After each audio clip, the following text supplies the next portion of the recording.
안녕하세요. 미리네 라이브 상무모입니다. 네, 풋볼 런던에서 클롭의 리버풀이 손흥민을 주시하고 있다는 소식이 전해지고 있습니다. 다음 시즌 토트넘이 만약 챔스에 진출하지 못했을 경우 손흥민을 거액의 이적료를 지불하면서 리버풀로 데려오려고 했었다라는 이야기가 전해지고 있는데요. 전방 압박을 즐겨하는 클롭 감독이기 때문에 상대적으로 리버풀의 수비 뒷공간이 많이 열리는 편이며 스프린트가 주 무기인 손흥민 선수는 클롭의 리버풀에게 항상 강한 모습을 보여줘 왔습니다. 그리고 독일어에 능통한 두 사람은 경기가 끝나고 항상 만담을 나누곤 했고, 이 둘의 만담 이야기가 어떤 이야기인지 모르겠지만 항상 경기가 끝난 뒤 클롭이 손흥민에게 리버풀로 오라는 이야기가 있었다라는 근거 없는 소문이 퍼지곤 했었습니다. 어떤 이야기를 했는지 정확히 밝혀진 바는 없습니다. 하지만 이번 시즌이 끝난 후 풋볼 런던의 보도에 따르면 리버풀은 이번 여름 이적 시장에서 만약 토트넘이 챔피언스리그 진출에 실패했을 경우 손흥민을 리버풀의 타겟으로 삼고 있었다라는 소식이 전해지고 있습니다. 하지만 이번 시즌 토트넘은 리그 4위로 시즌을 마무리하면서 다음 시즌 챔피언스리그 진출 티켓을 가져왔기 때문에 손흥민 선수는 아마도 다음 시즌 토트넘에 남을 것이라는 의견이 지배적인 상황이라고 생각을 하며, 단지 소문이지만 그동안 엄청난 활약을 보여줬었는데 빅클럽의 공식적인 오퍼가 들어오지 않았다라는 손흥민이기 때문에 클럽의 리버풀과 어떤 뒷이야기가 있는 것인지에 대한 이야기를 여러분께 전해드리고자 합니다. 네, 여러분, 손흥민 선수가 이번 시즌 골든부츠를 수상하며 대단한 업적을 쌓았습니다. 다음 시즌 챔피언스리그 진출에 성공한 토트넘은 일단 거물급 윙백인 페리시치에 대한 히어리고를 띄웠죠. 손흥민 선수와 페리시치가 다음 시즌 어떤 콤비를 보여줄 것인지 벌써부터 기대가 되는데요.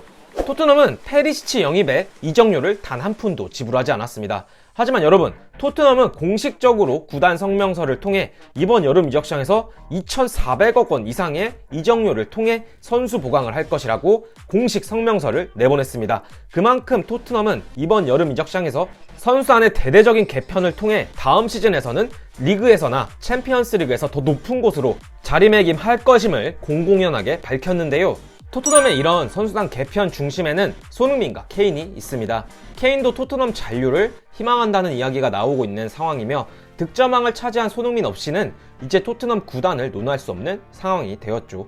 또한 콘테와 손흥민은 굉장히 좋은 관계를 유지하고 있으며 서로에 대한 전폭적인 신뢰를 보이고 있습니다. 또한 손흥민은 지난 여름 토트넘과 2025년까지 재계약을 마무리했습니다. 토트넘의 현재 상황을 보았을 때 손흥민이 토트넘을 떠날 생각을 하지도 않을 뿐더러 토트넘 구단에서도 손흥민을 놓아줄 리가 없습니다. 손흥민은 올 7월이면 만으로 30세에 접어들기 때문에 적지 않은 나이지만 갈수록 노련해지면서 득점력은 올라가고 있습니다. 유럽 무대를 통틀어 놓고 보더라도 슈팅 대비 득점 비율이 탑 수준을 상회합니다. 20% 이상의 골 기대 수치를 기록한 손흥민이기 때문에 유럽에서도 이제 인정받는 스트라이커가 되었다라고 생각을 하는데요. 잉글랜드 프리미어리그에서 득점왕을 한 손흥민이기 때문에 이제 더 이상 손흥민이 월드클래스인가라는 논란으로부터는 자유로울 것으로 보인다는 저희의 사견입니다. 그리고 항상 궁금하던 점들이 있었죠. 훈련 태도도 성실하고 경기력도 뛰어난 손흥민 선수입니다. 그리고 이런 손흥민이기 때문에 동료와 팬 그리고 감독들로부터 찬사를 받는 손흥민은 왜 빅클럽들이 원하지 않을까라는 의문점이 있었습니다. 여태까지 손흥민 선수에게 공식적인 빅클럽의 오퍼가 있었을 수도 있지만 공식적으로 알려진 바는 없습니다. 하지만 역시나 손흥민 선수를 원하는 구단이 있었죠. 앞서 말씀드렸듯이 바로 리버풀입니다. 이번 시즌 뒷이야기로 리버풀의 클럽이 손흥민을 정말 원하고 있었다라고 합니다. 영국의 풋볼 런던에서는 리버풀이 이번 여름 토트넘이 챔스 진출에 실패했을 경우 손흥민 영입에 거액을 제시했을 것으로 보도했습니다.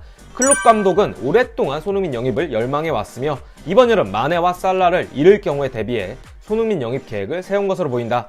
토트넘이 챔스 진출에 실패한다면 큰 금액을 제시하며 영입을 시도했을 것이다. 하지만 콘테 감독은 손흥민을 토트넘 계획의 중요한 선수로 여기고 있으며 리버풀의 제안을 구단과 손흥민이 받아들이지 않을 것이라고 전했습니다. 그리고 클롭 감독에게 항상 강한 모습을 보여왔던 손흥민 선수이기 때문에 클롭이 더욱 손흥민을 탐냈을 것이라고 생각이 되는데요. 손흥민과 클롭의 전적을 보면 확실히 손흥민이 강합니다.